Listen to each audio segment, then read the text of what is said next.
దేవుని పరిశుద్ధమైన నామానికి మహిమ కలుగునుగాక. ప్రభువునందు ప్రియమైనటువంటి దేవుని బిడ్డలారా, మీ అందరికీ మన ప్రభు అయిన యేసుక్రీస్తు నామంలో నా ప్రత్యేకమైన వందనాలు తెలియజేసుకుంటూ ఉన్నాను.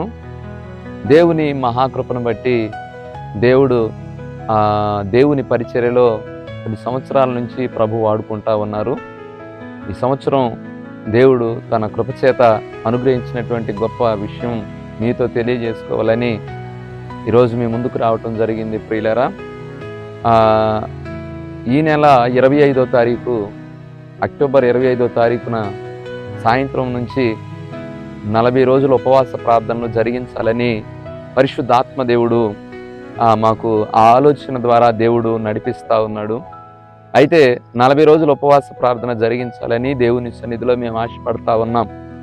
ఈ సంవత్సరము ఈ అక్టోబర్ నెలలో 40 రోజుల ఉపవాస ప్రార్థన జరిగించడం ప్రారంభించబడతా ఉంది. నవంబర్ నెలంతా కూడా ఉపవాస ప్రార్థనలు ఉదయము సాయంత్రము జరిగిస్తూ ఉన్నాం. అది 40 రోజులు దేవుని సన్నిధిలో బలంగా ప్రార్థన జరిగించాలి, అన్ని విషయాల్లో దేవుడు తన కృపను అనుగ్రహించి నడిపించాలి అని మేము ప్రార్థన చేస్తూ ఉన్నాం.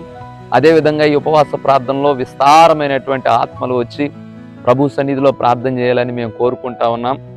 మా లైవ్ల ద్వారా ఎంతమంది అయితే బలపరచబడుతూ ఉన్నారో మాకు తెలిసిన వారు, బంధువులు, రక్త సంబంధులు అందరికీ మా ప్రేమపూర్వకమైనటువంటి ఆహ్వానం మేము తెలియజేస్తూ ఉన్నాం. మీరు ఎక్కడి నుంచి అయినా రావచ్చు. ఉపవాస ప్రార్థనలో దేవుని శక్తిని అనుభవించడానికి, దేవుడు అభిషేకం పొందుకోవటానికి, దేవుడు మీ జీవితాల్లో ఒక గొప్ప కార్యాలు జరిగించాలని ఆశ కలిగిన వారందరినీ ప్రేమతో మేము ఆహ్వానిస్తున్నాం. మేము గ్రామాల్లోకి వెళ్ళాం, సువార్తను ప్రకటిస్తూ ఉన్నాం. అనేక మంది దేవుని బిడ్డలైన వారు మా సాక్ష్యాన్ని విన్నారు. మీ అందరినీ కూడా ప్రేమతో మేము ఆహ్వానిస్తూ ఉన్నాం. 40 రోజుల ఉపవాస ప్రార్థనలు ఘనంగా దేవుడు జరిగించునుగాక.